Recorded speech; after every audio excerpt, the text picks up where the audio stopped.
Bom, agora a respeito da aula prática, que é em relação à obtenção da calibração da altura de pastagem em relação à massa de forragem, né? Essa calibração, conforme já foi falado no curso, ela pode ser realizada, o ideal é que ela seja realizada trimestralmente. Por que trimestralmente? Para a gente ter uma conotação de cada período do ano, né? Ou ela pode ser realizada também semestralmente, isso em função de uma questão operacional que ocorra, por exemplo, distância de uma fazenda, fazendas longe que a gente não consiga realizar, né? Bom, quais os materiais que a gente necessita para que ocorra essa avaliação? Primeiro, é uma trena para obter a altura de pastagem, uma trena graduada aqui, 50 metros, né? Uma moldura, no caso essa moldura que a gente está utilizando aqui é uma moldura de 50 por 50 centímetros, né? 50 por 50 centímetros dentro dela, na área dentro dela. Ela pode ser uma moldura até maior, caso a gente tenha necessidade, por exemplo, para pastagens muito cespitosas, como o caso do pânico, a gente vem até utilizar por molduras de 1 metro por 1 metro, que representa melhor o mosaico que ocorre nessas áreas de pastagem formadas por capim cespitosos, como o caso do pânico. O caso aqui, a área é a espécie charaés, também chamada de MG5, né?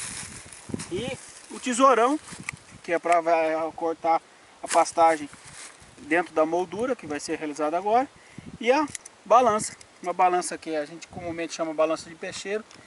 Essa balança especificamente aqui é uma balança que é da marca Valmur, é obtida através do site da Valmur. É uma balança com uma graduação de 20 gramas. A graduação mínima dela é 20 gramas, tá? Bom, para realizar o corte, então, mais um equipamento necessário, desculpe, é a caderneta. Essa caderneta a gente vai marcar o valor de altura que é obtido, como também o valor da massa que é obtida do corte dentro da moldura em questão aqui, tá? Bom, então, para que a gente realiza esse corte, a gente precisa entender qual que é o objetivo de realizar esse corte, é entender a relação que existe entre altura e massa de forragem. Para que eu entenda essa situação, eu preciso obter essa altura em 3 pontos. 3 pontos que representem a altura média da pastagem. Esses pontos seriam quais? Ou um ponto mais baixo, um ponto mediano e um ponto maior, né? Eu recomendo em torno, o ideal seria de fazer em torno de 3 cortes. 3 cortes sendo eles o mais baixo, o mediano e o maior. E o ideal seria fazer 3 cortes em 3 pontos, nesses 3 pontos, ou seja, 3 cortes no ponto baixo, 3 cortes no ponto médio e 3 cortes no ponto superior. Para que isso? Para mim ter uma confiabilidade maior nessa equação que eu estou gerando, nessa equação de calibração que eu esteja gerando, né? Então vamos iniciar aqui essa pastagem aqui.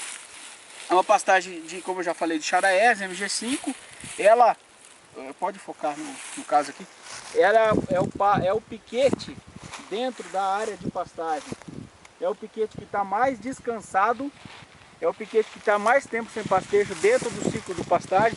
Ele está em torno aí de 20 a 25 dias sem que ocorra pastejo nele. Então ele é o piquete que dentro da área de pastagem que melhor representa o rebrote que ocorreu nessa área de pastagem nesse período agora de fevereiro a março.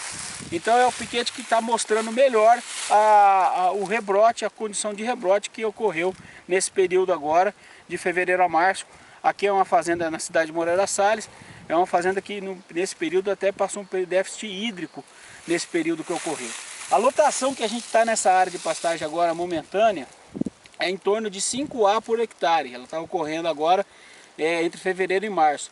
E é o que vai permanecer nessa área de pastagem aqui, no próximo período, tá? Então, voltando à questão do corte, o primeiro corte que vai ser realizado numa altura baixa. Seria essa altura aqui, né? Ela é uma altura baixa dentro do piquete que está mais descansado. Conforme eu já falei no curso, vou ressaltar aqui, A área de pastagem é caracterizada por uma desuniformidade no seu estande. O ideal é quanto mais uniforme for, mas geralmente a gente nunca vai ter uma uniformidade de altura dentro de uma área de pastagem, né? Porque a ação do pastejo causa essa desuniformidade. Então, o objetivo desse corte é justamente entender essa relação entre essa altura e quantidade de forragem. Bom, então o primeiro passo a gente vai medir a altura média, né, dentro da moldura. Eu não vou pegar nem a altura maior, no caso, nem a altura maior aqui dentro dessa moldura, que seria, por exemplo, essa folha aqui, ó. Eu vou sim pegar uma altura mediana aqui, que está em torno de 20 centímetros. Essa é a altura mediana que ocorre aqui dentro dessa moldura, né? Então, medida essa altura mediana aqui, no caso, né, que é 20 centímetros, eu vou anotar essa altura na minha caderneta de informações aqui, né? Essa caderneta, eu vou identificar a área aqui. Essa aqui é a área de pastagem 15, né? Área de pastagem 15. Essa é uma área aproximadamente de 15 hectares, que eu sei, pela identificação das áreas de pastagem. E eu vou marcar aqui o primeiro ponto meu, que é um ponto de 20 centímetros, né? E eu vou marcar aqui na frente qual seria o volume, a massa de forragem obtida dentro da moldura, né? Então eu realizo o corte aqui dentro dessa área.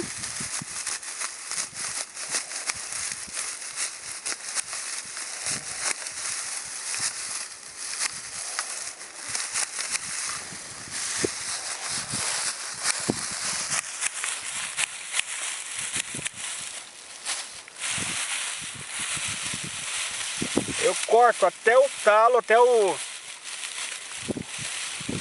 na altura do solo, né? Por que eu tenho que cortar na altura do solo? Conforme já foi ressaltado no curso, em pastagem nós devemos oferecer 3 vezes mais aquilo que o animal come, sendo que 1/3 é aquilo que realmente é pastejado, o outro terço é para a senescência que ocorre, né? O desbaste da forragem que ocorre, que vai ao solo, que se torna matéria orgânica, que vai se reciclar, né? Essa matéria orgânica, os nutrientes ali contidos, né? E o outro terço é o facho, ou seja, o resíduo que a gente tem que deixar para que ocorra o rebrote da pastagem.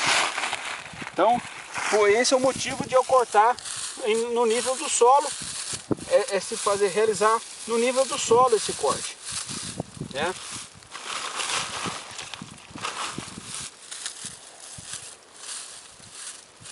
Então eu tenho cuidado aqui para buscar apenas as folhas e não aquilo que está acima do solo em senescente. Então só aquilo que estava acima do solo dentro da planta, né? Realizo esse corte, busco essa forragem que está aqui caída ao solo agora em função do corte.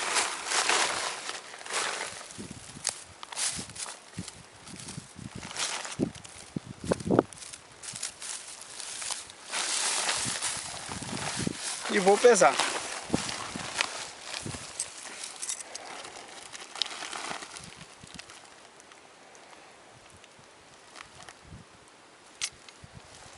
Então aqui nós tivemos em torno de 340 gramas de capim aqui presente nesse nível do solo.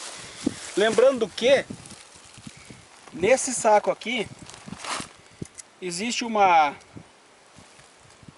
tara em torno de 200 gramas que a gente tem que subtrair, que é o peso do saco juntamente com o peso dessa pedra que está aqui, e somado os dois, né, em torno de 200 gramas. Por que essa pedra? Para evitar, por exemplo, quando no momento que você está realizando essa amostragem, no momento de vento, no momento de muito vento, não ocorra muita variação no momento da mensuração do peso, né, da obtenção do peso do material aqui dentro. Então essa pedra está aqui justamente para isso.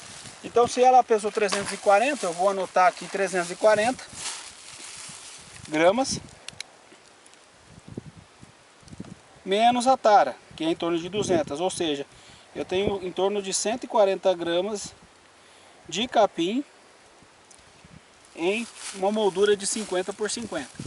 O que eu faço a partir desse momento? Eu vou transportar isso para 1 hectare, para mim saber qual que é a lotação que eu vou ter, a lotação potencial que eu teria nessa área aqui, né?